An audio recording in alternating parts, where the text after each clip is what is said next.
Clear, by the way?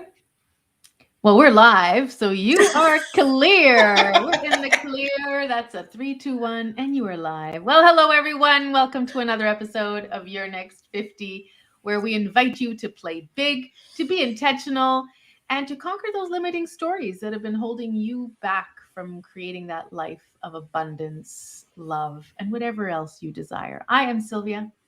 And I am Jenny. And wherever you're listening to this podcast, I kind of imagine our listeners kind of driving from A to B, Sylvia, in their cars, or maybe they've curled up with a cup of tea, or a lot of my podcast listening happens in my kitchen where I'm, You yeah, cook and listen. I That's so do. funny. I don't do that. I walk and listen. So I walk. Yeah. I go on my Yeah. walks. But yes, that would be good. So put it in the comment section or anywhere you sort of connect with us about how do you listen to our podcast? Where are you listening to them? Because that way we could add in some flavor. You could get some music or something that relates to how you're listening to us. But today we are bringing up the subject of expectations. What we expect from ourselves, from the people around us, how that ties into disappointment, and what we can learn from how we set our expectations, Sylvia. Yeah, and it even goes larger than that, doesn't it? It goes to culturally even. We Mhm. were talking about the different cultures and the expectations. So, wherever Yeah. you are for in listening in the world, what are the expectations that your parents have on you? That goes back to the family. But Yeah. yeah, let's delve into, what are some expectations that you have of yourself, Jenny? Well, not gonna lie, expectations have been high. I'm a girl that likes to do degrees. I love to get another piece of paper. Actually, I just Mhm. recently received in the mail my executive coaching certification. So that's a Yay! recent one. Exciting. That Yes. one, yeah, that was a really exciting one. That one So was you from, like to tick off the boxes. yeah. And I have Yeah. high bars for myself. And one thing I've realized is there's not a lot of wiggle room in those expectations. And so as I've been building my business, one of the things, or actually I talked to a client about this yesterday, was whatever the goal is, comma, for now. This idea of giving myself some breathing room. So Mm. I am diving into my leadership skills as an executive coach, comma, for now. It doesn't have to feel like it's forever. It doesn't have to feel like if I epically fail, which could happen, that I am a complete failure of a person. The strategy failed. So that idea of softening expectations, and I would even go so far as to saying releasing expectations. In other words, we can control all the part up to the action, but we can't control what's going to happen. Those outcomes. Yeah. Yeah. And I talked a lot with that about I'll talk a lot about that with clients. Hey, I get some English out of here. And even myself, the expectations, I've learned to let go of a lot of expectations, but I Mhm. not the drive to get things done. But Mhm. I said if I can do what I want to get done Mhm. and go all in. Remember we spoke with Lisa Yep. Carpenter, high performance coach, and she, going all in when I know I've covered all my bases, like say in my Yep. last launch, I felt I did a really good job, more Yep. so than any other Yep. launch. And it felt easy, it was in flow.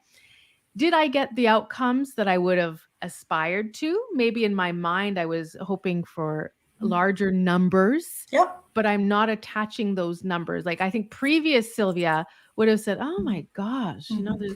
but when I look at the numbers, like I don't have a big list to begin with for my Mhm. coaching. And Yep. and I actually got really good. If you look at the data, it Mhm. really lines up with all of the metrics. So I did really, really well. Yep. Hats off Yep. to me, but we can get into those expectations of the Mhm. outcome and then not celebrate it. So I think Mhm. you were talking to me, well, let's celebrate this, right? This is something Mhm. you did for the first time Yeah. yeah, and that makes And such a big difference. And so if you can kind of see it as an arc of launches Mm. into the future, and this is one blip of information or data, the win is the achievement of it, the learnings, and the opportunity for improvement. It's not that I did it or I didn't do it or I succeeded or I failed at it. I just love that approach. And Mm. that is really growth mindset, right? We're talking about fixed mindset, which Yes. is you're fixed in the, if you don't know the book by, I think it's Carol Dweck, Dweck, the idea that you're coming into the world with fixed abilities and skills versus you come into the world with the openness to learn. The impact of Mm. those mindsets on your learning and your success and your happiness in life is massively different. Right. It just reminds me of my grandmother who came from Hungary, Yeah. and they came. She was only 40 when she came, but her Yeah. expectations were she was too old, Ah, too old to learn a new language. yeah. And I might have shared this before on the podcast, but she lived till 90 some years old, so 50 years of just speaking Hungarian in Canada, where there's English and French, and she learned a little bit, but really not much. But that, Mm. and not going all in and Or not believing in herself playing and small, right? playing Staying safe. small. Yeah. And Yeah. that letting go of expectations is another way to allow ourselves to try things too. So we let Mm. go of these expectations of ourselves. We're learning to do that. I think as we get older, it gets easier. Let's shift into expectations we have of others. Let's start Oh my laughing. gosh. Well, don't we have a lot of expectations of others? I'm just thinking I have expectations of my cats. I have two new kittens, right? Don't go on the counter, but they still do. Yeah. But what happens is that we go into that spiraling effect when we have expectations of how others should do Mhm. things. It's really a Mhm. control issue. It Mhm. is our need to control the way others are living their lives and doing things. And then we get upset when they don't do it on Mhm. our terms, on our schedule. Yeah. And I see that in Oh. my family, right? Or with suppliers or with contractors, right? Or we tell a story about what the lack of expectations that, or if they disappoint us, what that means or Mm. doesn't mean. And perhaps it's just a story.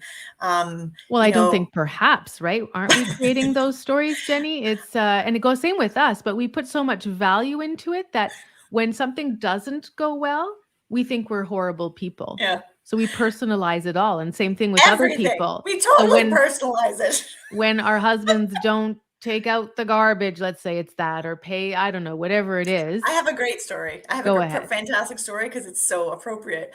I was working and my husband and my kids ordered food for us. And when the food came, I was so disappointed, speaking of expectations, Oh, because they what? They ordered, didn't order what you wanted? well, they ordered, in this case, pad thai, which is a lovely Okay. dish, but not the dish. I've never ordered pad thai. And so Okay. I created this story that they were never paying attention to me. They didn't Don't know notice what what you I ate. They like. don't know what I like. Okay, so ironically, fast forward less than 2 weeks, we're at A&W. Yes, we eat at A&W. It's one of our favorite fast food vices. And we're in the car, and I'm the one going in to get the food. And they all tell me what they want. I walk into the store and I'm like, I have no idea what they said. It's completely gone. Like it's my mental Swiss cheese brain.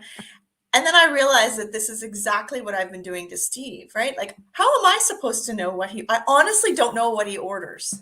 It's not like I'm telling him that I'm being vindictive or I'm telling this story. I just can't remember. Like I had created this But he whole, could be making those stories up when you come back with, yeah, yeah. But I mean, it you was like the know, shoe on the other foot was maybe he just didn't know what I liked, and that's okay. Like why and is they that a ordered whole pad thing? thai, right? And Yeah. but what happens is we get into that spiral and we go down, down, down, and the Mm, emotions come up, right? And we've right. always said emotions are not bad, but when it's trivial like this and we are Mm, getting triggered by mm, this, mm. I think it goes deeper, like you said.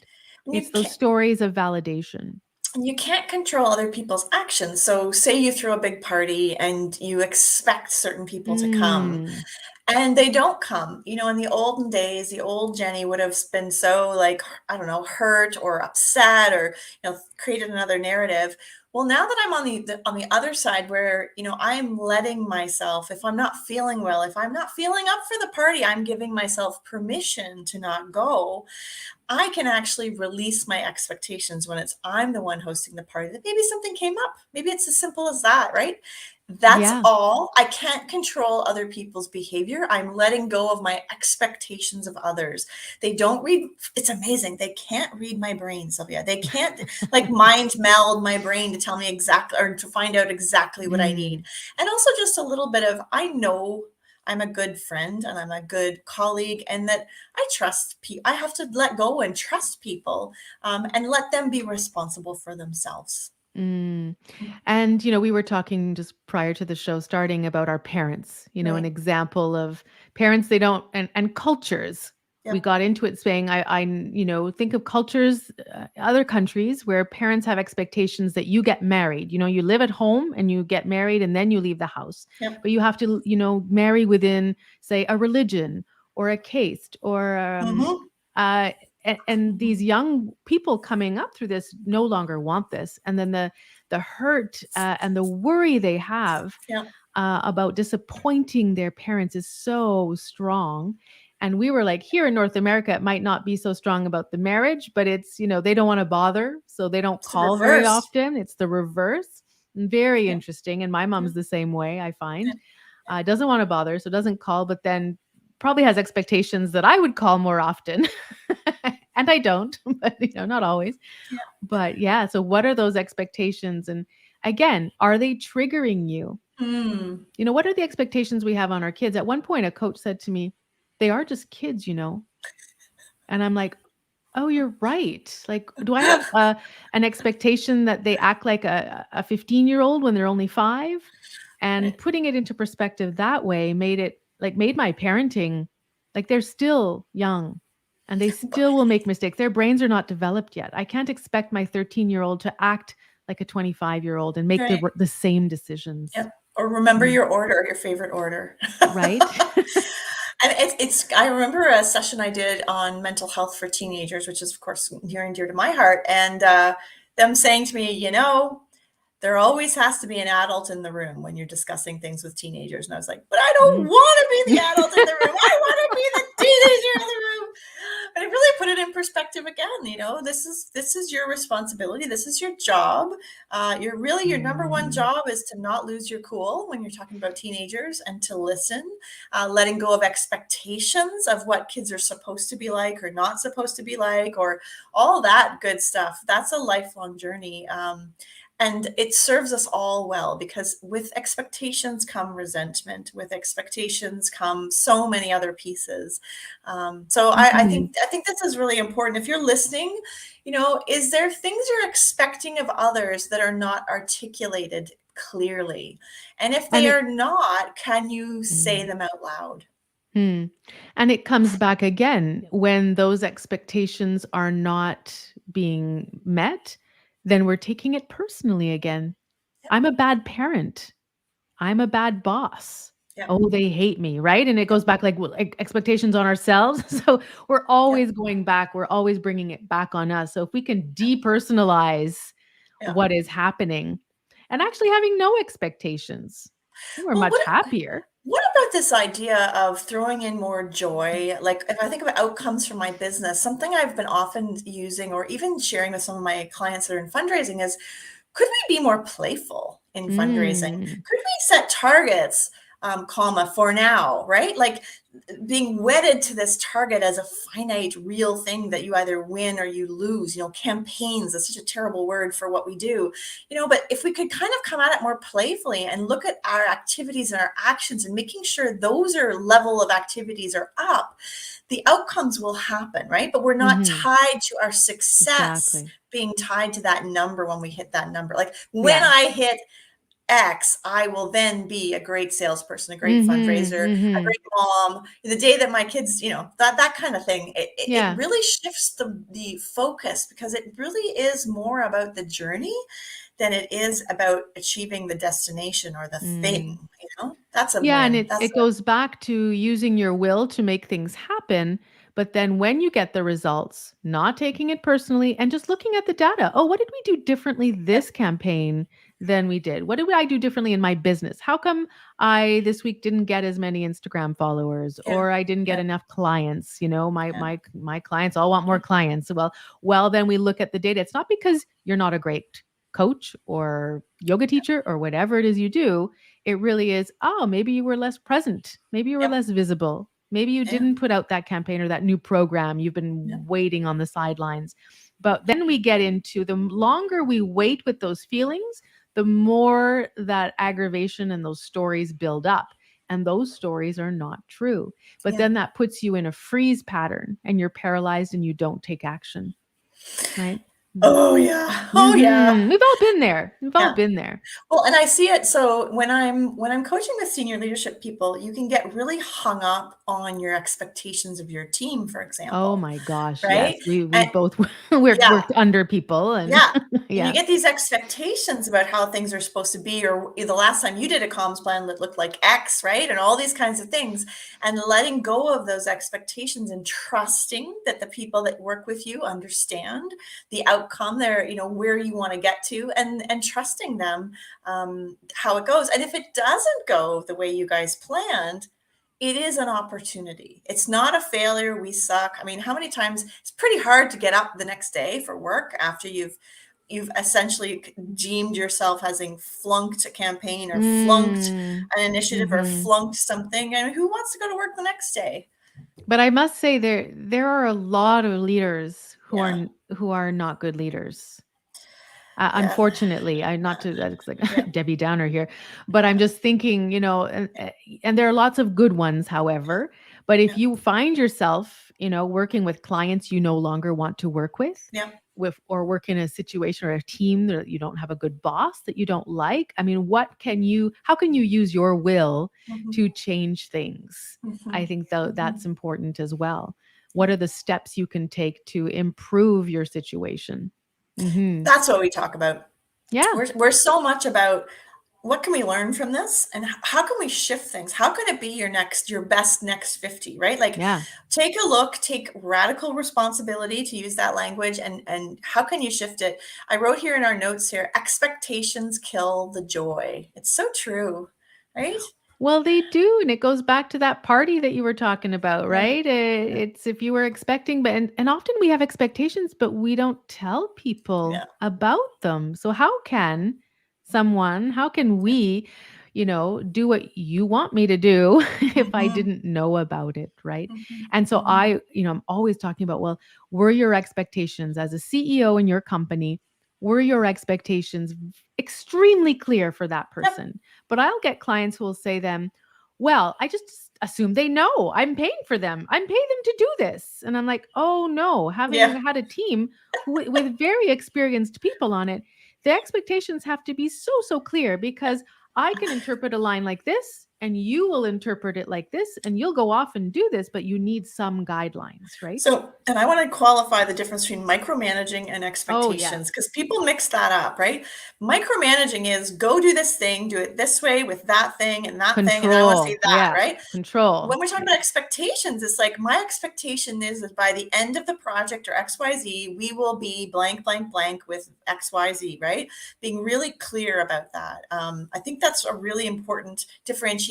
And remember, too, like, I often work with people who have this sort of great, wonderful visionary concept and are really good inspirers and whatnot, but crap, I'd even say shit at the details, right? Oh, And yes. Yeah. so they've got people working for them that desperately want to please them, but they have no idea what the leader is talking about, right? And Yeah. then the expectations of the leader are not clear. He doesn't articulate, or she doesn't articulate them, and then it's like everybody's like, say what? And we're Well, no, what all it's not, running yeah, around. lacking Yeah. clarity and blaming the other person. Then we're Yeah. always blaming the other person and not Yeah. looking at, what our part was to.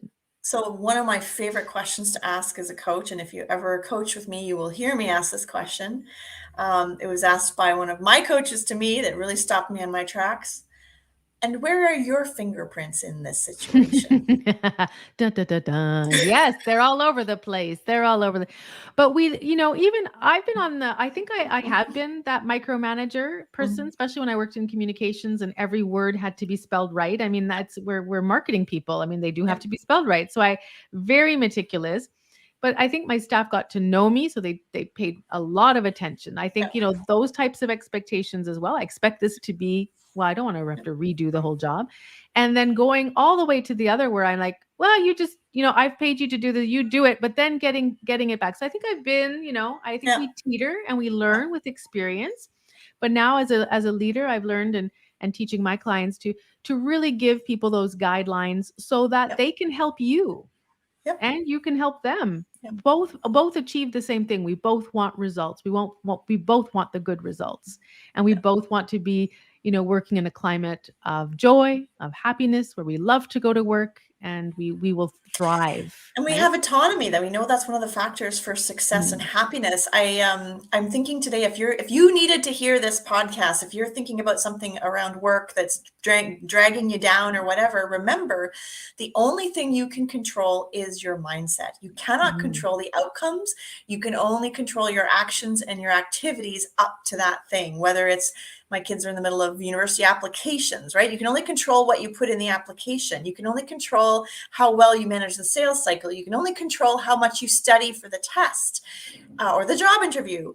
You can't control whether you get the job, whether you pass the test, with all that stuff. Let it go. Let go of those expectations. I'm the kind of person that gets 95%, all that stuff. Let it go and focus on the things you can control. I think that's really the message for today, Sylvia. Yes. Really Definitely. And you know, when things don't happen the way we want them to, I always say, well, it's because, you know, I like to think that there's something better. I was not it was someone else's turn to get this, right?